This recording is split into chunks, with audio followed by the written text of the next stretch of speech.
औज़ुबिल्लाहिमिनश्शैतानिर्रजीम बिस्मिल्लाहिर्रहमानिर्रहीम। नाज़रीन, आज हम आपको जिस शख्सियत से मिला रहे हैं उनका नाम हाफ़िज़ मोहम्मद वसीम कुरैशी है। ये इस वक्त एक्साइज इंस्पेक्टर हैं। इससे पहले भी उन्होंने काफ़ी सारी पोस्टों पे काम किया हुआ है और तकरीबन उन्होंने 22 से ज़्यादा एग्ज़ाम जो रिटन है वो क्वालिफाई किए।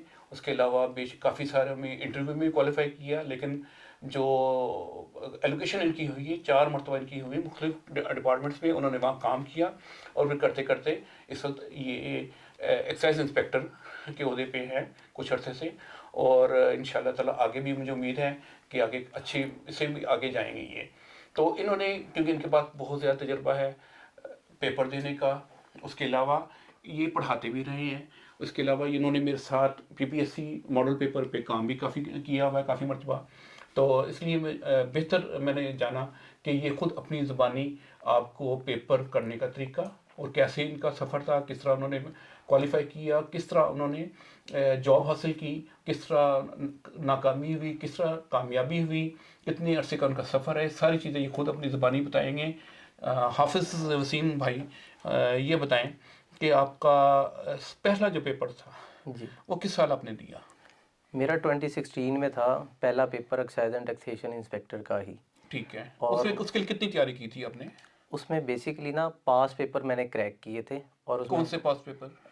एडवांस के आपके जो अच्छा अच्छा, पब्लिशर एडवांस ठीक। पब्लिशर के पीपीएससी पास पेपर हैं, क्योंकि नाम ही मार्केट में एक ही है, इम्तियाज़ शाहिद। अल्हम्दुलिल्लाह। ठीक है। तो उसके 1 मंथ मैंने प्रिपरेशन की थी, लेकिन उसको मैंने बड़ा स्पेशल तरीके से तैयार किया था। ठीक है। ठीक है। तो 1 मंथ की प्रिपरेशन के बाद मैंने पेपर तो पास कर लिया था, लेकिन इंटरव्यू में मुझे फील हुआ था कि भी डेफिशिएंसी है। तो उस डेफिशिएंसी को कवर करने यानी के कि लिए आपने जो फर्स्ट अटेम्प्ट थी उसमें आपने क्वालिफाई किया था जी, एक्साइज इंस्पेक्टर का, जी, जो कि बहुत कम मेरे ख्याल में उस वक्त रेशो थी उस वक्त जी। तो। जी जी। और इंटरव्यू में आपके साथ क्या हुआ? इंटरव्यू मेरा अच्छा हुआ था। ठीक। तकरीबन 1.5-2 मार्क्स से एलोकेशन रह गई थी। 76 इंटरव्यू में उस वक्त मुझे मिले थे। लेकिन ये है कि फ़र्स्ट एक्सपीरियंस था, इंटरव्यू का आइडिया नहीं था और चीज़ें नहीं पता थी कि कहाँ कहाँ डेफिशिएंसी है। वो इंटरव्यू ठीक है। देने के बाद एक्सपीरियंस हुआ कि हमने इस एरिया को भी टारगेट तो करना क्या है। आपने कोई टीचर से आपने पढ़ा था या एकेडमी में पढ़ा था? क्या आपने कहाँ से तैयारी की थी आपने? ये तो आपने पेपर पढ़े थे, क्या उसके अलावा भी कुछ? असल में अकेडमी तो अफोर्ड ही नहीं कर सकते थे, जितने वो अकेडमी वाले पैसे लेते हैं वो अकेडमी तो अफोर्ड नहीं कर सकते थे।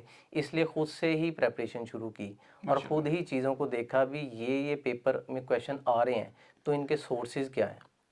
फिर उनको थोड़ा सा डिटेल में स्टडी करना शुरू किया और मेरा तरीकाकार यही था कि मैंने अगर पास पेपर पढ़ा है तो पास पेपर में मसलन पाक स्टडी का पोर्शन है तो आपने उसे रट्टा नहीं लगाना, आपने उसे समझ के पढ़ना है। अगर उसमें कोई इवेंट आ रहा है, कोई उसके अंदर हिस्ट्री का टॉपिक आ रहा है, तो आपने उसको थोड़ा सा डिटेल में पढ़ लेना है ताकि उससे रिलेटेड नेक्स्ट टाइम कोई क्वेश्चन आता है तो ऑलरेडी आपने पढ़ा हो। मसलन अगर ऑब्जेक्टिव रेजोल्यूशन में क्वेश्चन आए हैं तो जी, आप जाके उसका सब्जेक्टिव पढ़ें जाके जी, मैं उसको सब्जेक्टिव उसके। पढ़ूँगा ठीक है। ताकि उससे रिलेटेड अगर कोई मसलन एक दफ़ा उसने पूछ लिया सब्जेक्टिव रेजोल्यूशन जो है वो कब पास हुआ, फिर वो पूछ लेता है किसने पेश किया।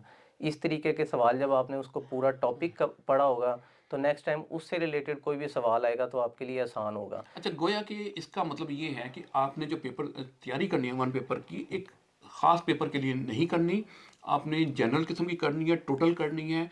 उसके बाद आपको जो मर्ज़ी पेपर में आप बैठेंगे तो कामयाबी के चांसेस आपके ज़्यादा से ज़्यादा होते जाएंगे। और अगर आपने रट्टा लगाया है तो फिर ज़्यादा से ज़्यादा उसी पेपर की हद तक आपकी मेमोरी काम करेगी। उसके बाद आपकी मेमोरी जो है वो ख़त्म हो जाएगी और फिर आपको दोबारा नए सिरे से तैयारी शुरू करनी जी, पड़ेगी। बिल्कुल। अक्सर जो मेरा एक्सपीरियंस है उसमें मैं कैंडिडेट को देखता हूँ कि वो ना टारगेटेड प्रिपरेशन करते हैं कि फॉर एग्जांपल ये सीट आई है, इसमें इतनी सीटें हैं, इतने कम लोगों ने अप्लाई किया है, तो हम इसके लिए तैयारी करते हैं। फिर वो उसके लिए तैयारी करते हैं। अब मैं कहता हूँ स्टैंडर्ड प्रिपरेशन की जाए कि आप हर सब्जेक्ट को सफिशिएंट तरीके से तैयार करें। उसके आप एक जो है ना आउटलाइन बना के उसको पूरा कवर कर लें। जब आपने वो चीज़ें तैयार की होंगी ना। गोया कि इसका मतलब ये कि आप सब्जेक्टिव सारे सब्जेक्ट पढ़ लें तो बेशक मॉडल पेपर ना मत लें। नहीं, ये तो बिल्कुल भी नहीं है। आपने सब्जेक्टिव सिर्फ़ बेसिक्स की हद तक पढ़ना है।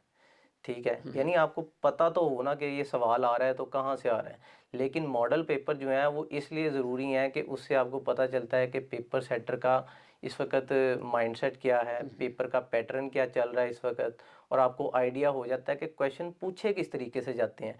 एक सवाल को वो कभी एक तरीके से पूछ लेता है, कभी दूसरे तरीके से पूछ लेता है, जी। कभी तीसरे तरीके से पूछ लेता है।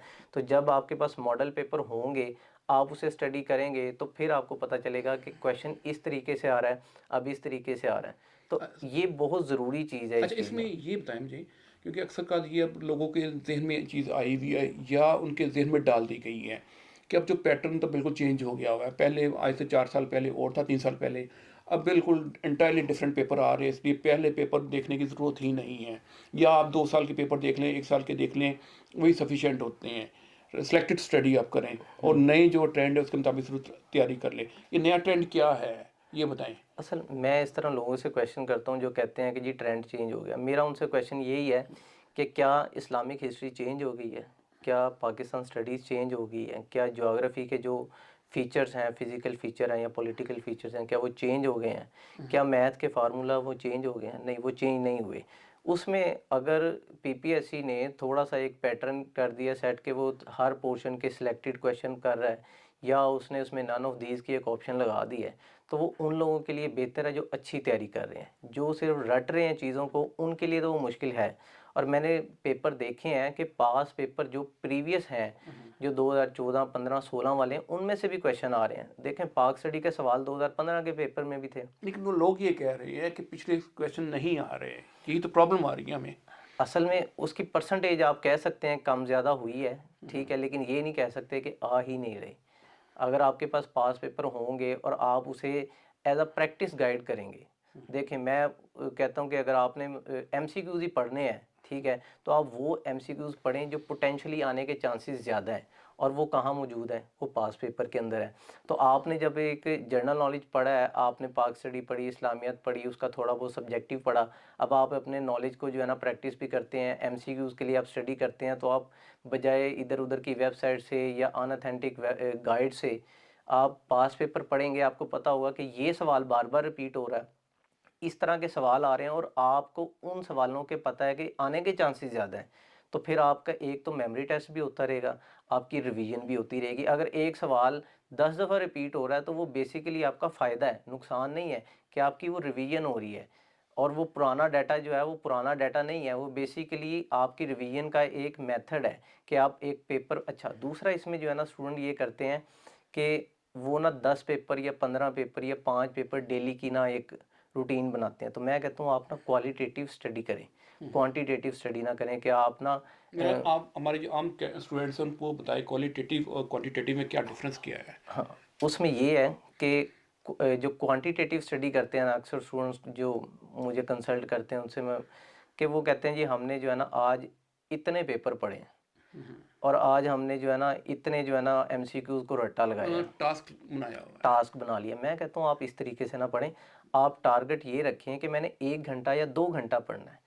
उसमें आप 10 एमसीक्यूज़ पढ़ें, 50 पढ़ें, 100 पढ़ें, लेकिन आप जो भी पढ़ें, आपको वो चीज़ें क्लियर होनी चाहिए कि ये किस जगह से सवाल आया है। आप मसलन पाक स्टडी का या इस्लामियात का है, तो उसमें आप थोड़ा सा जाके स्टडी करें, उसको देखें वो किस चीज़ से मुतल्लिक पूछ रहा है, वहाँ से दोबारा भी सवाल आ सकता है। तो आप अपना जो है ना टाइम टेबल बनाएं। मेन चीज़ इसके अंदर टाइम टेबल है, जो स्टूडेंट बिल्कुल जो है ना इग्नोर कर देते हैं। आप टाइम टेबल बनाएं, हर सब्जेक्ट को टाइम दें, बजाय ये कि आप पहले 15 दिन इंग्लिश पढ़ ली, फिर 20 दिन नहीं।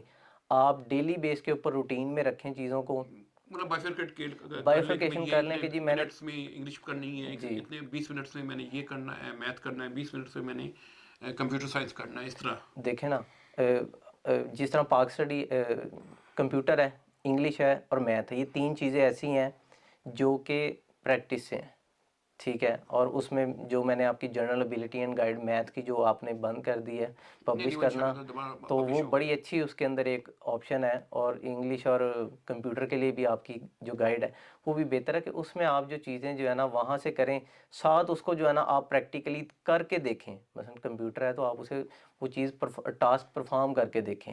इंग्लिश है तो उसकी आप ग्रामर का रूल जो मतलब है ना उसको, शॉर्टकट्स है कंप्यूटर में, तो हाँ जी, शॉर्टकट खुद करके खुद देखें, फिर करके आपको देखें, ज़बान अच्छी तरह याद हो फिर जाएंगे। अच्छी तरीके से। सर रटे लगाने से ही पॉसिबल ही नहीं, नहीं वो है। आपकी फ़ोटोग्राफ़िक मेमोरी का हिस्सा बन जाएगी, आपकी प्रैक्टिस का हिस्सा बन जाएगी, वो चीज़ आपको भूलेगी नहीं। ठीक है। ठीक है, इसी तरीके से जो चीज़ें हैं, पाक स्टडी है, इस्लामियात है या हिस्ट्री है, हम्म, वो थोड़ा-थोड़ा आप जब सब्जेक्टिव स्टडी करेंगे, हल्की-हल्की साथ मसलन आप बहुत ज़्यादा ना करें, मास्टर लेवल की ना करें, आप ये छोटी बुक से कर लें या एडवांस की जो पीएमएस या सीएसएस की बुक्स आ रही हैं, उनसे कर लें तो आपका कॉन्सेप्ट भी क्लियर हो जाएगा और आपको एक थोड़ा नॉलेज भी हो जाएगा कि भी अगर इस जगह से ये सवाल आ रहा है तो नेक्स्ट टाइम ये भी आ अब तो ये सकता है। हमने ये भी फैसिलिटी दे दी है कि उर्दू और ख़ासतौर पे इस्लामियत का मसला था लोगों को, उसमें हमने वन लाइनर भी दे दी है।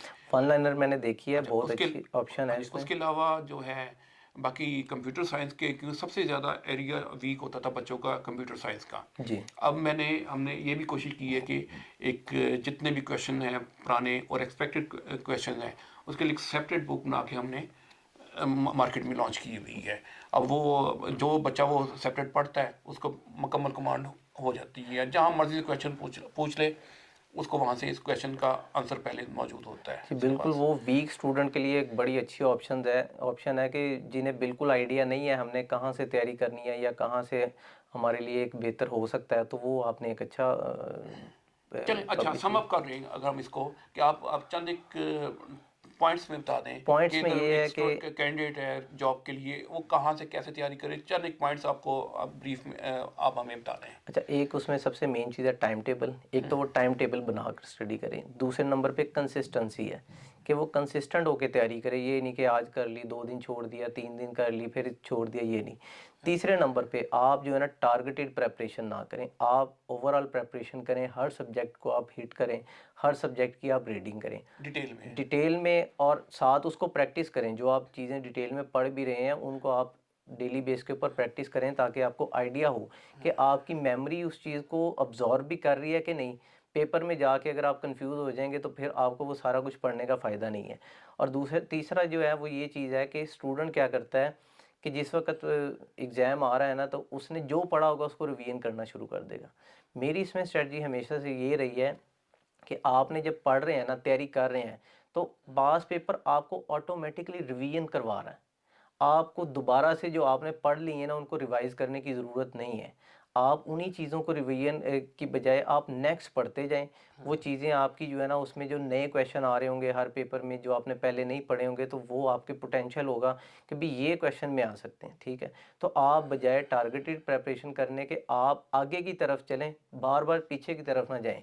जो रिवीजन वाली ऑप्शन है वो पास पेपर आपको खुद प्रोवाइड कर रहा है कि 240 के करीब पेपर हैं। अगर आप डेली 2-3 भी करते हैं तो आपको रिवीजन करने के लिए 3 माह अब चाहिए। 253 है इस वक्त। 253 हो गए हैं तो वो यानी एक ज़्यादा ऑप्शन है कि अगर आप 5 पेपर भी पढ़ते हैं, ठीक है, जो कि बहुत ज़्यादा है मेरी नज़र में। मैं कहता हूँ आप 2 पेपर पढ़ लें, लेकिन अच्छे तरीके से पढ़ लें। तो यानी कि एक पेपर पढ़ा, उसके बाद उसी के जो इम्पोर्टेंट पॉइंट्स से जो क्वेश्चन हैं वो जी, जाके सब्जेक्टिव पढ़ ली, सब्जेक्टिव रीड कर ली हाइपर आपने। लिंक्स की तरह, जैसे हाइपर बिल्कुल, लिंक पे हम जाते हैं। बल्कि आप तो ठीक। नेक्स्ट जो मुझे पता चला है कि आप यूट्यूब के ऊपर बच्चों को फ्री एजुकेशन प्रोवाइड करना जी, चाह ये रहे हैं। ये हमारा जो इंटरव्यू आज का आपका है, जी, ये भी इसी सिलसिले की कड़ी है कि जो हमारे रिमोट एरियाज़ में बच्चे बच्चियां जो कि ना किताब हासिल कर सकती हैं, ना एकेडमी ज्वाइन कर सकती हैं, उनकी मजबूरी होती है कि वो शिफ्ट नहीं कर सकते, बिल्कुल, उनके लिए हम कोशिश कर रहे हैं कि सारी सारी जो चीज़ें हैं उनको फ्री में प्रोवाइड करें। लेकिन जाहिर है इसके लिए जो भी आपको शराइत मैंने पहले बताई हुई है, दोबारा भी बता दूंगा। तो इंशाल्लाह ताला अभी आज वसीम साहब के साथ एक हमने सेटिंग की है, नेक्स्ट सेटिंग दोबारा करेंगे तो मज़ीद इसमें हम रिफाइन चीज़ें देंगे। इसके लिए आपके जहन में जो क्वेश्चंस हैं, जो आप चाहते हैं कि हमें ये प्रॉब्लम्स हैं, आप हमें लिख के भेजें, ईमेल करें, ताकि हम उसको जमा करके सारी जो क्वेश्चंस हैं नेक्स्ट इंटरव्यू में आपके वसीम साहब सारे जवाब उसके देंगे।